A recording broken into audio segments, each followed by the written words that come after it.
It was a massive recruiting weekend for LSU. Several members of the 2024 5 and 6 classes were in Tiger Stadium on Saturday night when the Tigers played Auburn. So, who is headed to LSU? Who is high on LSU? And who may but just be moving away from LSU? We'll get into that on today's edition of Locked On LSU. You are Locked On LSU, your daily podcast on the LSU Tigers. Part of the Locked On Podcast Network. Your team every day.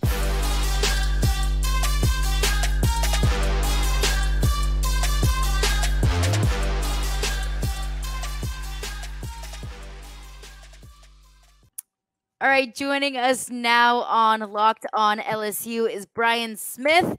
He covers the Seminoles for the Locked On College Network, and he also covers recruiting for Locked On College. He's our official recruiting insider, and all of our recruiting breakdowns are brought to you by LinkedIn. These days, every new potential hire can feel like a high-stakes wager for your small business. That is why LinkedIn Jobs helps find the right people for your team faster and for free. So post your job for free at linkedin.com/lockedoncollege. Terms and conditions apply. All right, Brian, it was a huge weekend, a massive weekend for LSU, obviously blowing out Auburn. It was a team that they could have blown out, and they took advantage of that opportunity. So it was good to see that, but it was also a huge weekend for LSU in terms of recruiting. And one thing that you pointed out to me over the summer was how Brian Kelly was reserving the in-season Saturday nights in Death Valley for the in-state recruits. Yes. And we saw a lot of that on Saturday night, a big recruiting boom after that game. 2 recruits in a matter of 24 hours after that game, was finished.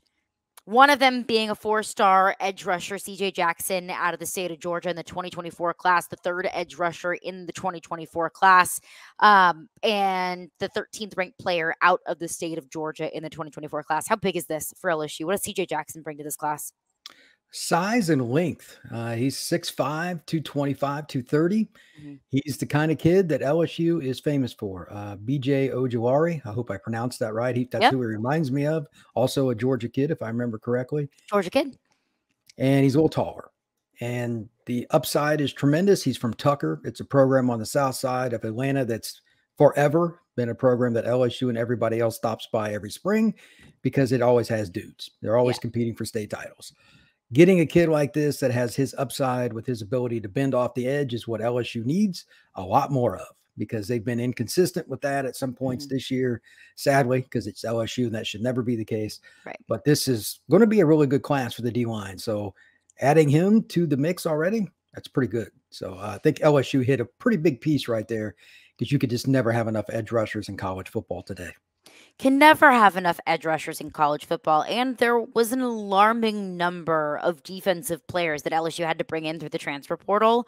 And a lot of those were on the defensive line and in the front 7, whether it was Braden Swinson or Paris Shand or Omar Spates. Like, those guys aren't going to be there forever. And also, I don't know if those guys are really playing up to the level that's expected for a defensive player at LSU. So also that's massive, of homegrown talent, of really good defensive players that you can bring up throughout your program.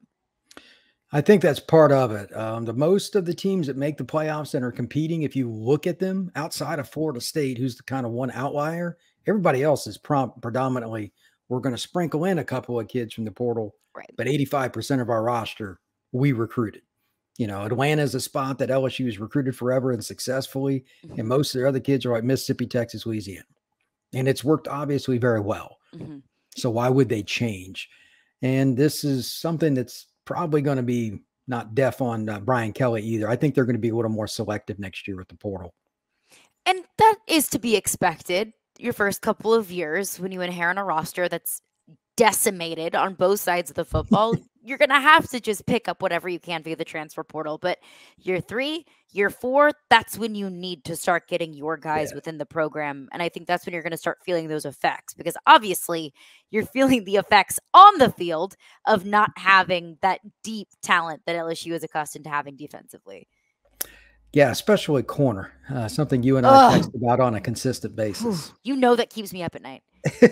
That's why I text you about it. Thank you. Yeah.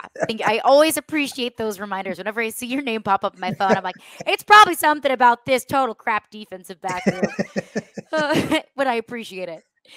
So that was the one commit that came after the Auburn game. There was a second one as well in the 2025 class. So a little bit of a delayed gratification there, but Teron Francis, wide receiver out of Edna Karr High School in New Orleans.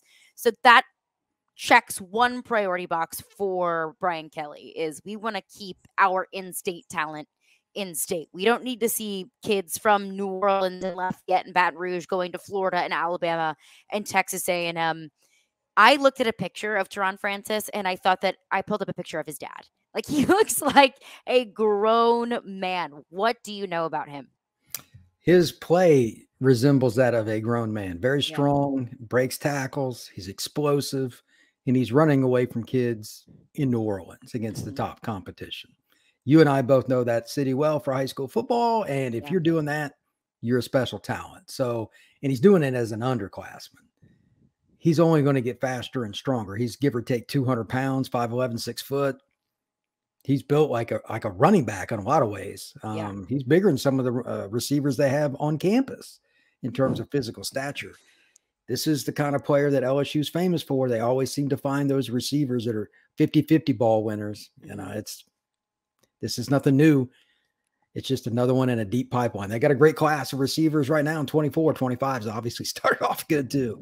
That's not going to be a problem for the Tigers. Yeah, and it is at least refreshing to see that this history of wide receivers coming out of LSU. You know, you look at the two best in the NFL right now, wore an LSU uniform, and it was on the same team, and that was a very fun team. And also the other aspect of that too is the guys that you're seeing now.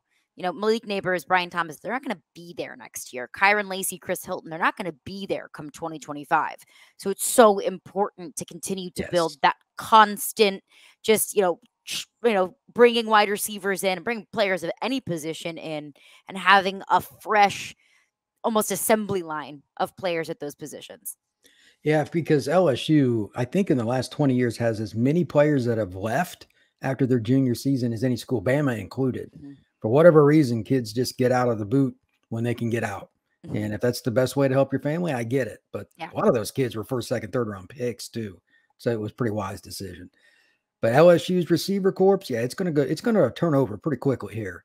They need some of those guys to make some inroads with the receivers, and across the board, they need to make some plays that aren't the two guys you're talking about, Thomas and Neighbors. Right. So we can kind of see what they're going to have for next year, kind of help them out, because they may have to take a transfer portal kid, even if it's just one, no biggie. But that's going to be a big change. It's hard to lose Walker or Thomas and Neighbors. That's two really good players. That's going to hurt. And that's the catch-22 of having a team that consistently churns out NFL talent is you can use that as a recruiting tool. If, hey, you come here, you're going to get to and possibly thrive at the next level.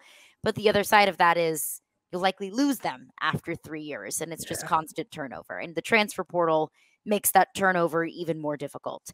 Absolutely. So those were the two players that have committed, but there is another big name in the 2025 class that was also in attendance in Tiger Stadium on Saturday night.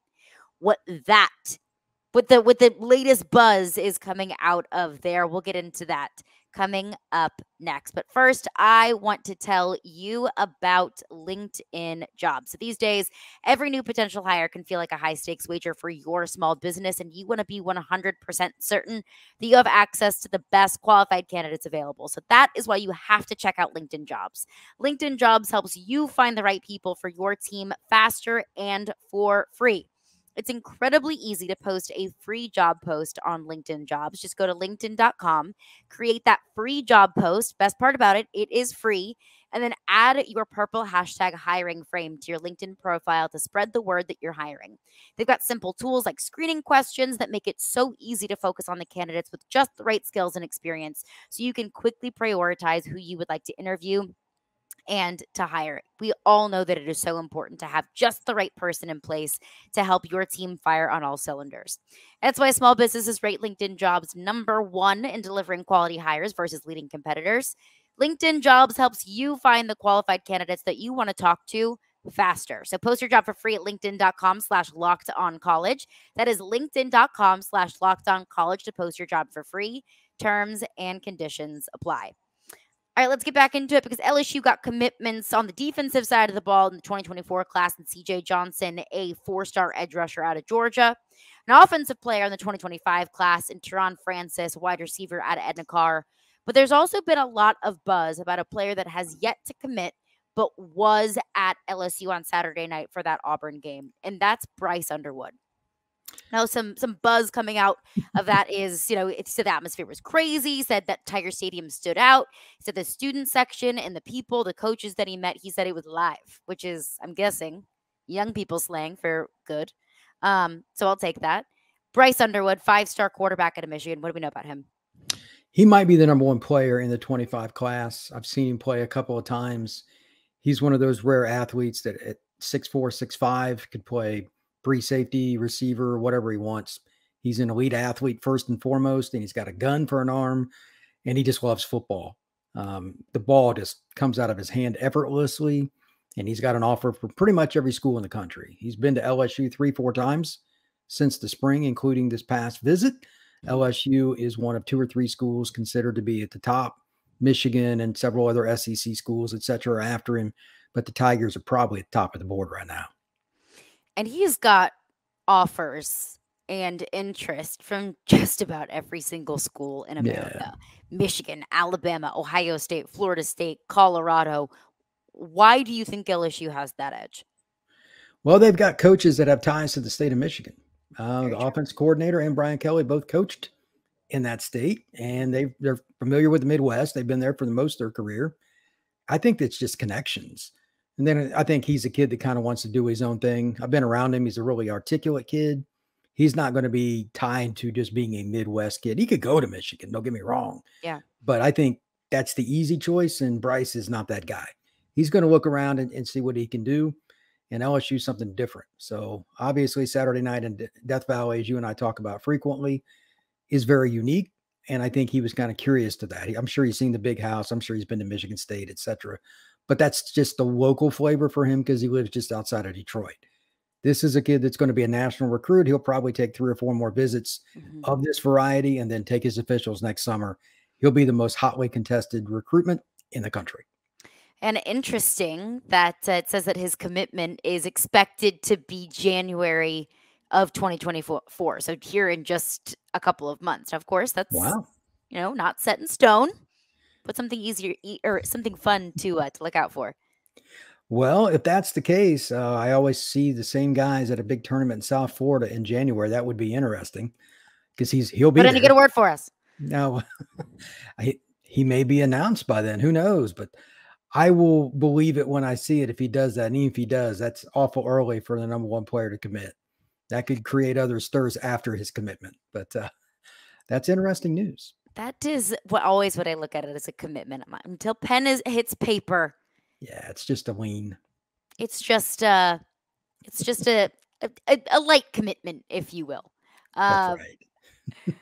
All right, well, coming up next, a little bit of not so fun news for LSU on the recruiting front. 1 player that is decommitted in the 2024 class. What does that mean for this class? We'll get into that with Brian coming up next. All right, well, thanks again for making Locked On LSU your first listen every single day. And college football season is here, and this season, Locked On is kicking up our coverage with Locked On College Football Kickoff Live. Every single Friday, Locked On will go live at 11 a.m. Eastern on every Locked On College YouTube channel.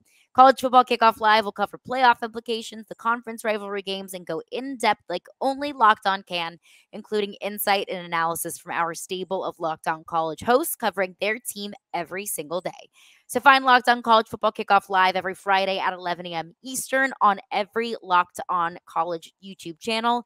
You will not want to miss it. A little bit of news coming out this week about LSU in the 2024 class. Joseph Stone, a 4-star wide receiver in the 2024 class out of the state of Georgia, has decommitted. Have you heard anything about why that might be the case? I heard about it today, and it's ironic. It's a kid that I've known for a couple of years. Really, really good dude. He was one of their first commits in the class, if I remember correctly, and it shocked me. I haven't texted him or anything yet The only thing I can figure is he wants to be his own guy because they've got other commitments that are local guys. But I mean, he's got like 50 offers. It's not like he doesn't have a shortage of options here, but it was out of the blue. I hadn't heard anything about it personally. There's always rumors about out-of-state kids decommitting. I don't pay much attention to them, but LSU has 3 really good receivers, even without Stone. So I'm not real concerned about wide receiver LSU. That's dead last on my concern list for the Tigers. It's the guys guarding the receivers I'm more concerned about. So I think it's just ironic. Maybe he just wants to be his own guy is my guess, but that's all I can figure. And it makes sense. And it's not one, like you mentioned, that I'm going to lose sleep over, because I always look at whenever a player transfers or decommits, it's either one, that position room is just a little bit too crowded, and you're thinking, well, I got other opportunities elsewhere where I'm not going to be as buried on the depth chart. That might be the case for Joseph Stone. It could be, look, I'm from Georgia. Louisiana feels a little bit far from home. I just want to go somewhere different. I want to stay closer to home. I get that. There's not really much that you can do about that. It's personal preference. And the third is, hey, I don't want to be part of this program anymore. I don't want to be part of this coaching staff anymore. As long as it's not the third, I can live with that.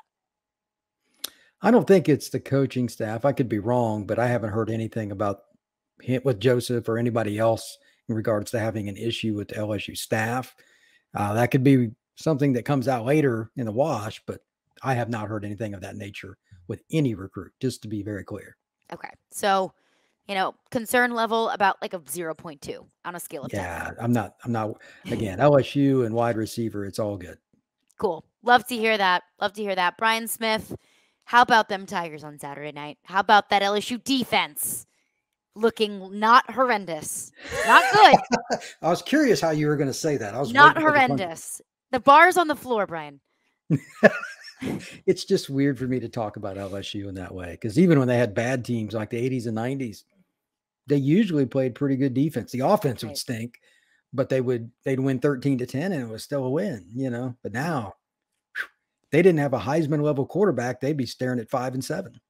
It was so strange for me I was at the A&M Tennessee game on Saturday to go from watching Tennessee play really good defense and get after the quarterback all night long, and then transition into watching LSU put up 50 points and throw the ball through the air and not really play defense. I'm like, look how the tables have turned with these two teams. It's crazy. Yeah, because last year Tennessee couldn't defend anything, but they could score. Now it's just the opposite.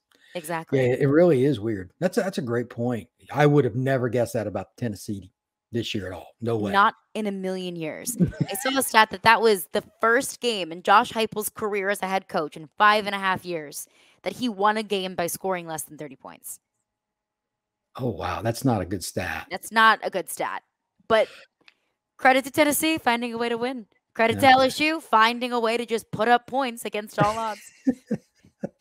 I'm looking forward to the LSU at Alabama game. There's no telling what's going to happen in that contest. It's going to be a good one. Well, Brian Smith, appreciate you for joining us. Where can the people find more of your work? At FB_Scout_ on X, formerly known as Twitter, and all over the Locked On Network and YouTube. Same thing. I hope to have a lot more recruiting stuff coming up. October is a little slow, but once we get into November, it picks back up for me. Never a slow moment in this sport, in this industry. Brian, appreciate you as always. Thanks for stopping by. Thank you very much, Caroline. Well, thanks for making Locked On LSU your first listen every single day. We are free and available wherever you get your podcast. Thanks to Brian Smith for stopping by and hanging out with us. We'll get into more of a recap of what we saw against Auburn this past weekend and start to look ahead to Army this weekend as well. All of that coming up on tomorrow's edition of Locked On LSU.